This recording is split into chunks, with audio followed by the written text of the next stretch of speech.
everything I have done in the last 8 months has been generated by social media. Like, so when it happens, and if it happens, and you can ride the wave, ride it. Special shout out to our sponsor, Local Cold Brew Coffee.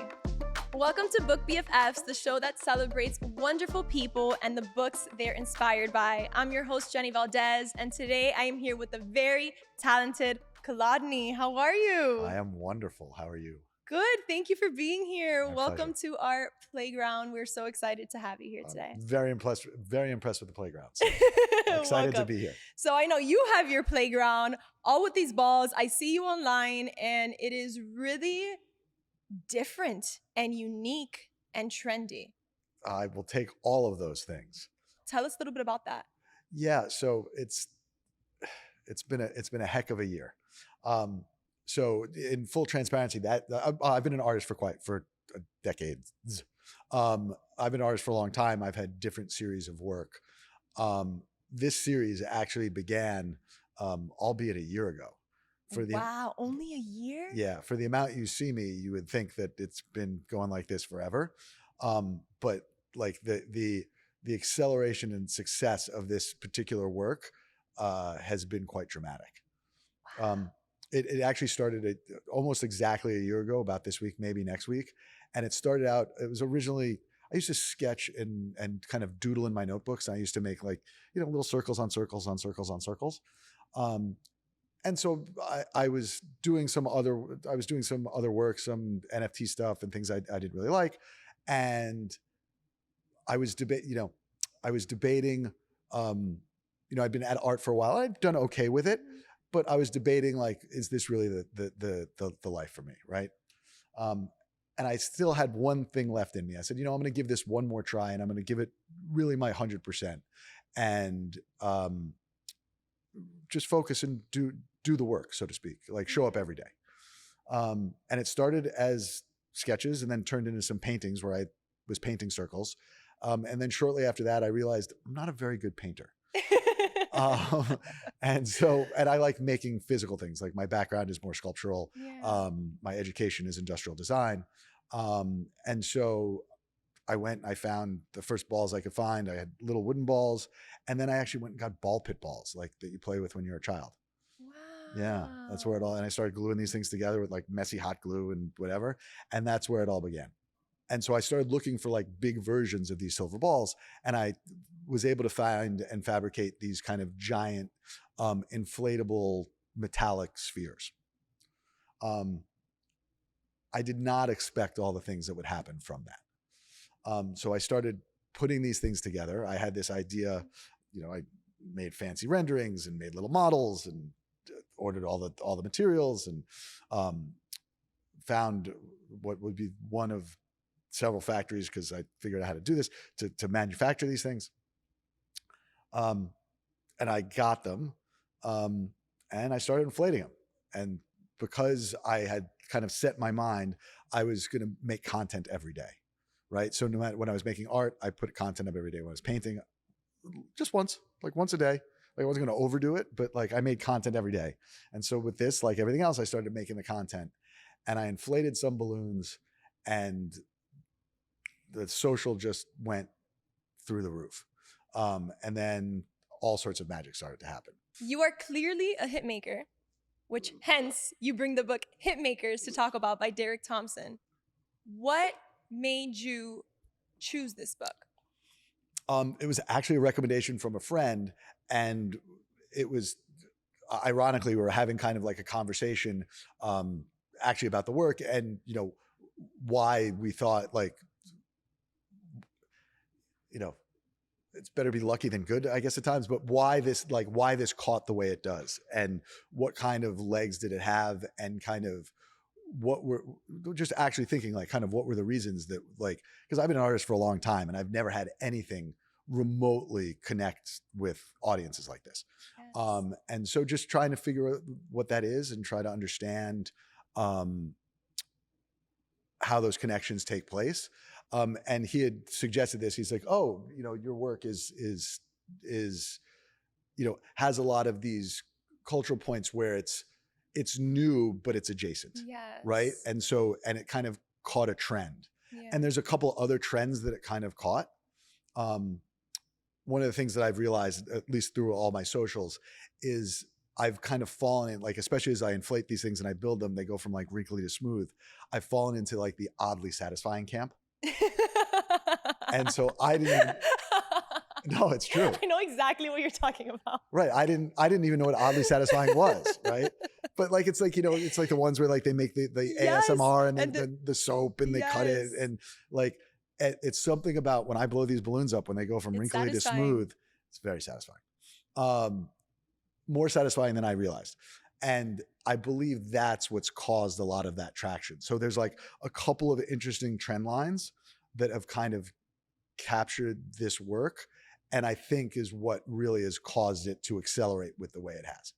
How would you describe this book? Super interesting. I actually wish like it was very current, like I think it was like 2016 or 17 when this book came out. So, you know, they talk about Facebook and Twitter and kind of the way these kind of social contagions happen, and you know, they kind of discuss virality and how things actually spread.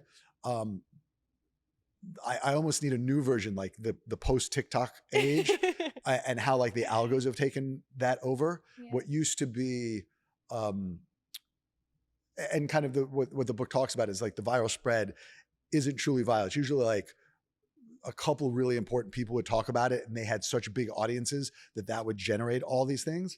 And I think that part of it, I'd like to see a newer version that talks about like that being replaced by the algorithm. And instead of like a famous person having to like retweet something or talk about something, it's the algo that just says, okay, we think that this is interesting for whatever reason the algo thinks this is interesting, and poof. And so a slightly more, I hope he does another one is all I'm saying. Like, I hope he does, because the last like 3 to 5 years, I think, have been so amazing in terms of the way content spreads. For sure. And I think it's interesting because one of the references the book gives is the Call Me Maybe song. Yeah. And how it didn't reach top 20, but when Justin Bieber retweeted it, the song took off. Correct. And now it's almost like the generation we're living in is you're one post away from something going viral and completely shifting the dynamic of the platform. And by the way, so like, I thought I knew what social media was, right? Like I've always had posts, you know, a couple hundred views, a couple thousand views, like woohoo. I thought I knew the power of social media. I was like, oh yeah, of course, social does this. I was clueless. Like until you have a viral hit, you have no idea the raw power of what social does. When I first started this series, actually, the first pseudo viral hit I got, I made like I made one with like little wooden balls, and it was like a process video, me showing how I did it and painting it. And I paired it up with that. I forgot what, there was a stupid song going around at the time, like "It Takes So Much Time" or whatever. Like it was like one of these. One of the trendy songs. Yeah, and it caught on. That one caught on, and like all the comments were like, I was like spray painting a bunch of balls. So like, dude, that doesn't take a lot of time, right? So the comments were like all like, you know, catty and mean and like just stupid, right? But fun to respond to, like just poking people. And I think that one, you know, went to like 100,000. I was like, oh my God, I've never had 100,000 views on anything.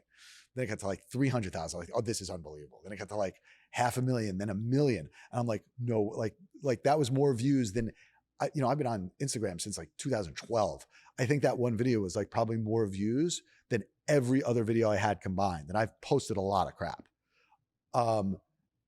You know, and I think that was the first one where it kind of clicked in my head that there was some sort of, that people were connecting to the work in a particular way that I probably didn't realize or anticipate, but there was something, a commonality about it, but just different enough that people were like, oh, that's interesting. Let me watch this. Yeah.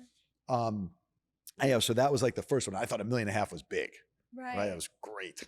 And then the first time I blew up one of these balloons, like I did it in the backyard of my house. I have like a crappy little pool and did it by that.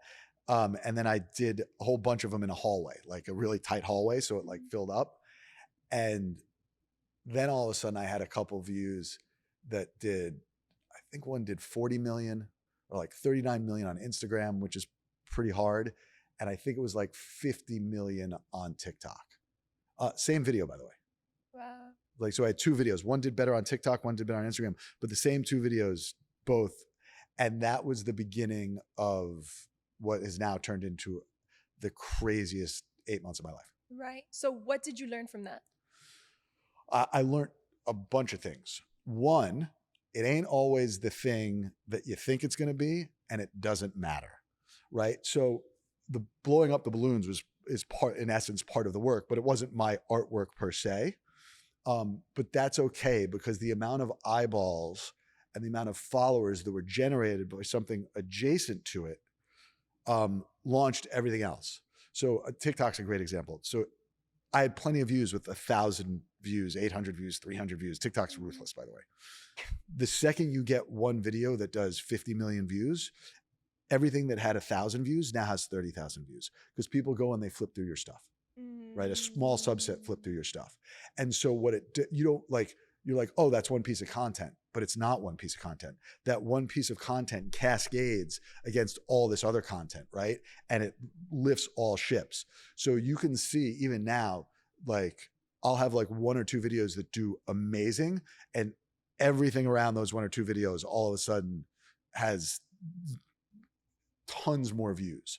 Yes. And so realizing that to take bigger risks, I used to only make, take pictures of the art, be very specific about it. Now I'm willing to take like bigger chance and do stuff that's slightly adjacent that I think might grab those views. And then turn into, and let the algos kind of run with it. Right. Also, the other thing I realized, if you have something that works, keep doing it. Like do it again. Like it doesn't always work. Yes. But I've done the same video, like where I inflated. I have a very narrow hallway in my house, and I inflate a bunch of oversized balloons in the hallway. I've done that same video with silver balloons, with blue balloons, and like 3 other colors, and each one has done like some staggering amount of views. I guess that was the last thing I didn't appreciate, was just the power law of it all, like that. Except for very few accounts, it's usually 1 or 2 or 3 videos that does. So I have one account that has, 6 million likes or 5.5 million likes, right? 4.9 million of those likes are like 4 videos, right? Like the power law is just amazing. Like, so like I have one video on one of my accounts that has 63 million views and 3.5 million likes, right? Wow. That account has dozens and dozens and dozens of videos that like, it doesn't even come, like, it's just that one video brought that account from 1,000 followers to 100,000 followers in 12 days. Wow. That one video. Yeah. Wow. You're just a hit away. But that's it. You're just one hit. And the second you get in the zeitgeist, and the second you pass whatever that threshold is, and that viral spread starts, hold on for dear life. Like, get that seatbelt on. Yeah, for sure. Because you don't realize what's coming. Right. And once again, like I said, I just didn't appreciate the raw power of it, and now the secondary and tertiary effects of it. Like, by the way, not an exaggeration, everything I have done in the last 8 months has been generated by social media. 100%. Like 100% of it. Like, so when it happens, and if it happens, and you can ride the wave, ride it. So what would you tell somebody who's currently building content and wants to go viral and create the success that you've created? You have to be lucky, good, but think outside the box and things outside your comfort zone, and think of areas in and around social that once again, that might get that hit, that is just adjacent, right? Like maybe it's ASMR, maybe it's oddly satisfying, maybe it's a certain type of storytelling, maybe it's humor. Like there's a bunch of things you can overlay on one's, I mean, if we're talking in the context of art, that you can overlay on art that your regular process video might not get. It might prove less interesting. But think like one step to the right or one step to the left.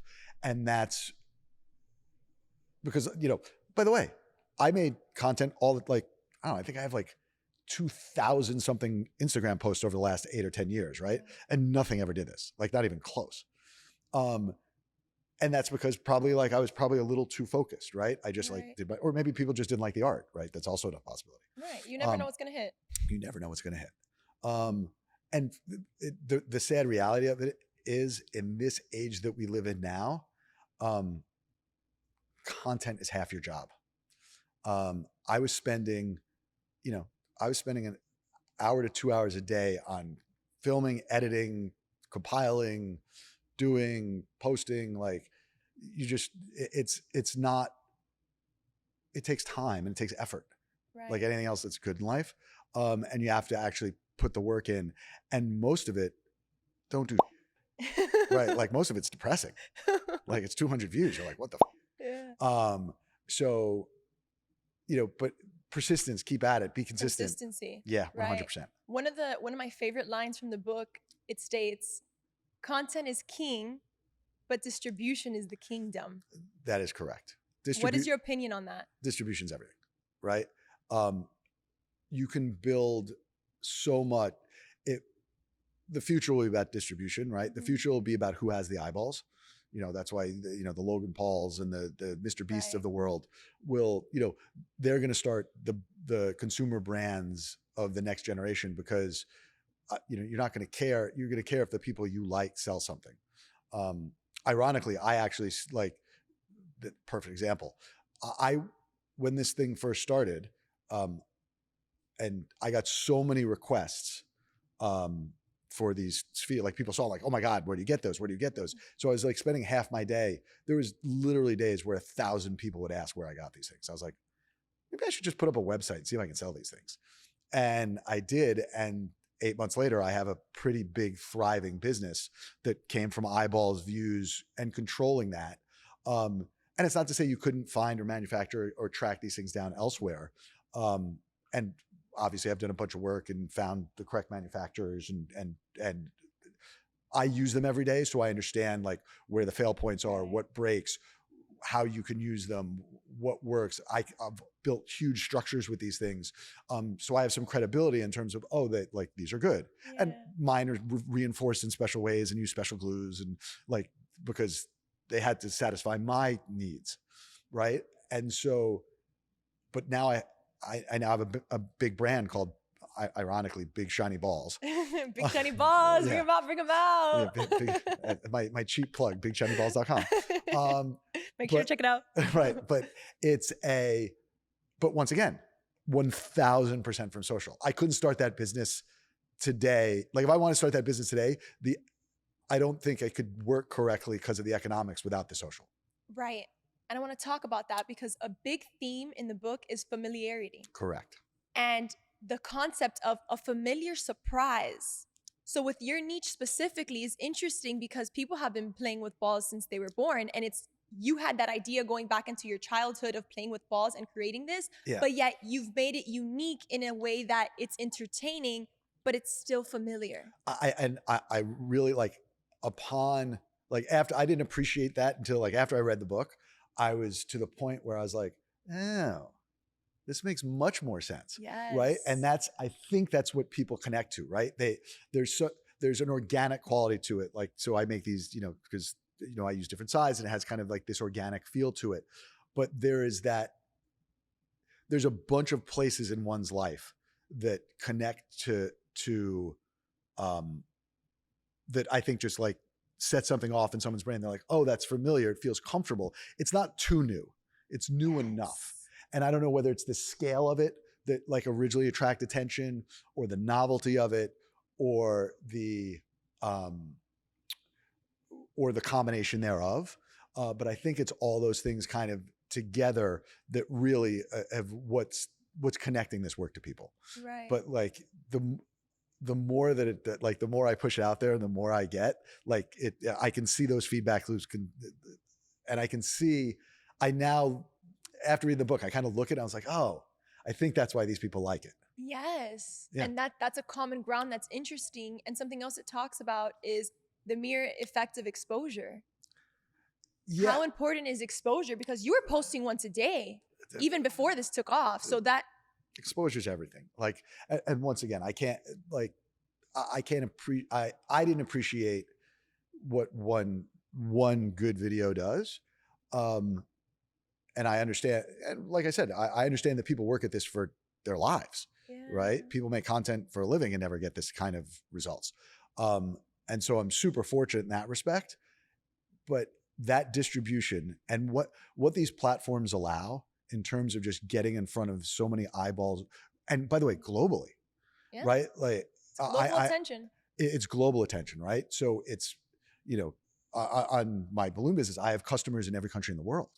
By the way, and on my, I'm doing a big brand deal for all the big brand deals I'm doing are for companies in Europe and so and global brands, right? And so it's those connection points, but it's that distribution. Distribution is key. Like, which would you rather? That 100 people saw your stuff or 100 million people saw your stuff? Right. And I'm also of the belief that, and I think this goes to politics, everything is the kind of the repetitive nature of it, seeing it again and again and again. And then like, after you see it the second or third time, like, oh, right. Like sometimes it takes a little more. Yep.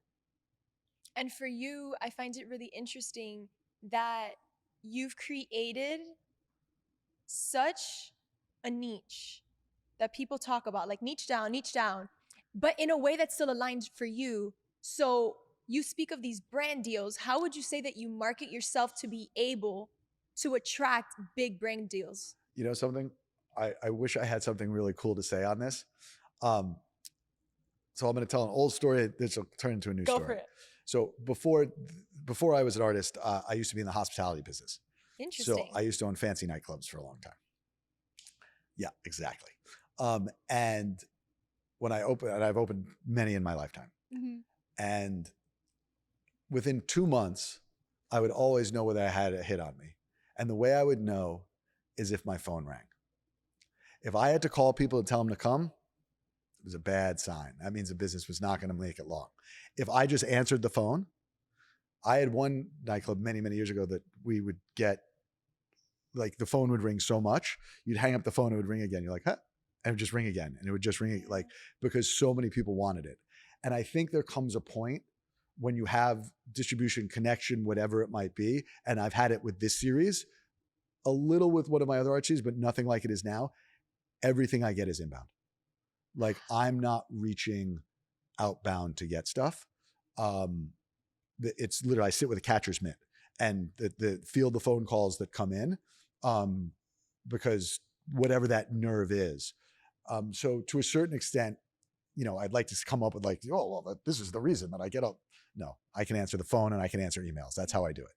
Right. Wow. Like, but what it does is those videos and those pictures and those images and kind of what I'm selling, is interesting enough to people where they're like, we need this. We want this at our event. We need this to be part of this. Yeah. We want this to happen. I guess one of my biggest lessons this year is like a self-worth issue, is like my stuff just gets more, like, as the more demand comes, it gets more expensive. Yeah. Right. And so like, I'm asking for stuff now that I couldn't have imagined. I couldn't even have dreamt of asking for. Because you've built your value to that level. Yes. And very quickly, but that value comes, ironically, that value comes from kind of like this outside perception. It comes from 250,000 followers. It comes from, I would assume, and maybe this is the case, but that people want to be like why do you go after an influencer, right? Because you want to take some of that person's influence and rub it off on your brand. Right. And so I assume a lot of why the interest in is me is they see the trajectory of all these things, and it looks cool. And right. So like, oh, if we can do all that, think of like, oh, could we, shine some of that on whatever it is we're doing. Right. And it's that social presence that brands want to be rubbed off on. Yeah, and I'm very fortunate is that there all of these things that I'm doing that, and for every project I've done, I've had all the kind of artistic creativity. So they kind of let me run with it, which is kind of great and awesome. And so that's really cool. And now I'm also just, I'm trying to push the envelope of kind of what I create and how I create it and stay, you know, so when I go shopping, I buy the mannequin, right? I walk into the store, I'm like, oh, I'll have what he's wearing. Right? Because that guy looks good. I can relate. Right. And so I think a lot of people are like that. Right. And that goes to the comfort level. Like you want to see something that you've seen before. Like you want to hear a song that you've heard before on the radio. Right. Right. The power of repetition. Right. And so that there is, and so people, what's the Henry Ford line? Henry Ford, if they ask the people what they want a faster horse. Right. People don't know what they want until you like show it to them. Right. So I've shown them this, and this has gotten a bunch of notoriety. And so now my job is to think of like the next cool things that people don't realize they want. Right. And what that looks like. And also now I'm just trying to go bigger and bigger and bigger. Of course, keep growing and evolving as you should. Yeah. One of the lines from the book that's really impactful as well, it says, we used to consume content. Now content consumes us. Oh, dude. That is so. What is the effects in our rituals, in our state of minds that you feel like content, just on an overall level, has done to us as humans? I think it's horrible, to be honest. Interesting, the paradox of that. Like if I scroll I doom scroll a lot, right? Like I don't want to admit how much I'm on TikTok and Instagram. And like, so I'll post stuff, but then like you get stuck and you also want to see what other people are doing. That's a lie. I tell myself I want to see what other people are doing. I just like screw, like just like the algorithms are good. Like they know what I like, and they're like, here, watch this. I'm like, no. They're like, how about this one? And so like, I think societally, it's probably not great for us. Like go outside, play in a park, like makes up like I'm fortunate because I look at it like for me, it's a business driver, right? If I don't know if it wasn't for like art and business, if I would post anything, right? Like maybe to a couple of friends or something like that. Yeah. But and so for me, there's as much pushing out as there is coming in, but even my consumption is way too high. And societally, like, I don't want to get, down some weird dark roads, but like I can see this getting dark fast. Right. Like we just spent like the algorithms are really good, man. Like they know how to keep me hooked. So in all this attention, how do you stay grounded? It's a good question. Lately, I have not been so grounded. Because there's I appreciate the honesty. Yes. Like there's just been so much good stuff going on. One of the things this year that I did, and I think is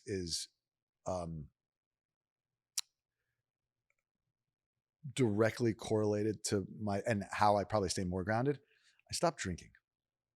Love that. So when I started this journey a year ago, actually like this week, I decided that like the risk reward trade for drinking, well, I wasn't drinking a ton, but like once a week, twice a week, or a couple glasses of wine, whatever it might be. And I removed that out of my life. And I think the correlation of my success and the correlation of a lot of this stuff are directly entwined with that. Those little extra hours you get back, right? Like the next day after a night of drinking, like maybe you're 50%. The day after, maybe you're 20 or 30%. Like those compound negatively. And when they're not there, it lets you do a bunch of extra work that compounds positively. Right. So for anybody tuning in, listening, who may be somebody who loves to drink and loves to have that, what advice would you give them to wean off of it and just really focus their direction elsewhere? It'll be boring at times. Like it's going to be probably less fun. But the net long of it, like I muscled it out, and now that boringness has turned into just the ability to crank out work, and so much more has come into my life that like the trade isn't even close anymore. Like the success I'm having, the fun I'm having, the people I get to work with, the materials I get to do, the so far outweigh the woohoo. Yeah. That it's looking back, it's And in fairness, I also owned nightclubs for 20 years. So like I drank plenty. Yeah. Like I got it. Been there, done that. I got it out of my system. So, Been you there, know, done that.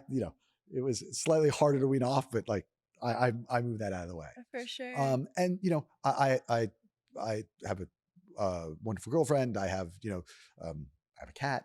And so I have all of these things that, you know, and I would try to have like a pretty normal home life. So when I work, and